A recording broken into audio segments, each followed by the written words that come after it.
Hi everyone, it's Annalisa from In the Hidden Kingdom. Welcome back. So, I want to talk about setting boundaries with your divine masculine counterpart, and is that okay to do when they come back in? So, in order for your divine masculine to come back in, it is important that you begin to neutralize that shared energetic field. And you do that by detaching and releasing all your core wounds. So when your core wounds are coming back up in your everyday life, then you want to feel them and release them. And that is key in this journey. Otherwise, you can be stuck in separation for a very long time. And I know that's not what you want to happen. In addition, when they do come back in, and they come back in strange energy, which means they could come back in very strong sexual energy, you want to make sure that you are balancing this and not jumping right back in. Because if you do, that will send your divine masculine counterpart back into running again. And in fact, they may run even longer. And that should give you an indication to go back deep again and really work on that core wound, whichever core wound you are working on that resonates with you. If that energy, when they come back in, is not balanced correctly, they have no choice but to leave again because they are triggering you. And what's important to remember here is that when your divine masculine triggers you, that is another indication for you to dive deeper into your core wounds and do a little bit more inner work. And that is perfectly fine.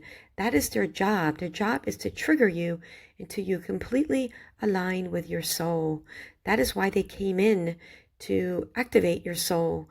They came in to make you the better version of yourself, to grow spiritually, and to be the person that you have always meant to be, and to make a difference in this universe that you're in. So yes, they came in to activate you. So all triggers means that you have to look at that as to why is it that they are triggering you? What core wound are they hitting now? And if you felt that you have already released your core wounds, triggers means that you have not, and you have to dive deeper. And that is perfectly fine. You will always get triggered on this planet, always. But what happens is the more you align with your soul, the easier it is to release the trigger. And the divine feminine will always have to release triggers. Everyone, actually, even the divine masculine, has to learn to release the triggers. But you, as the divine feminine, are the push energy, and you will always be the push energy. So you always have to bring that energy back onto yourself. So when they trigger you, bring it back to you, release the trigger, release the wound, and then focus on yourself, not your divine masculine. They will keep coming back in until you are fully aligned. But unless you begin to at least neutralize the energy and have done some inner work, they will not be able to come back in.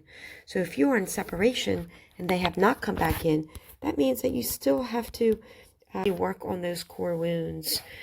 And don't force it, because you can't force this journey. You can't do this journey to have your divine masculine come back in. Your intention always has to be that you are growing spiritually. This is your awakening. They came in to awaken you, to shake you up and release all the trauma. So, and that is not easy. This takes a long time to do the inner work. Just when you think you have done the inner work, you have to dive even deeper. And that is the beautiful part of this journey. It will always bring you to your path of ascension. And that is what you must always realize, that this is your path to ascension. This is your path to grow and reach that state of peace, that state of joy, that state of calm. That is where you want to reach. And it is only in that space can your divine masculine come back in. And like I said, even when they do come back in, they will trigger you even deeper. So then you dive in deeper and deeper until everything is released. all the nonsense, all the 3D dense energy is released. And that is the key to this journey, to help you align to your best version. And that is a beautiful thing, because if you never met your divine masculine, you can never work on yourself. You can never ascend into a higher dimension, into love, and realizing that you are one with everything. You are one with your divine masculine.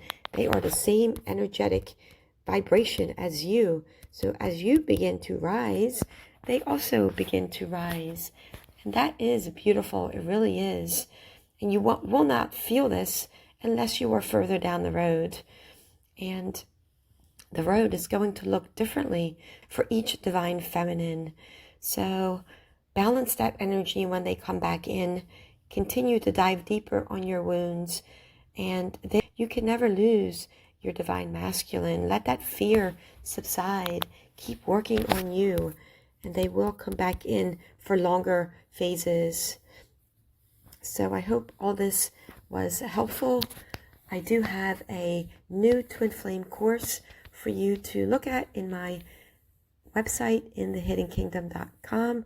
I still have one-on-one coaching sessions and my Twin Flame Journey of Self private Facebook group. So feel free to connect to any of those. I am here to support all of you. Sending you so much love.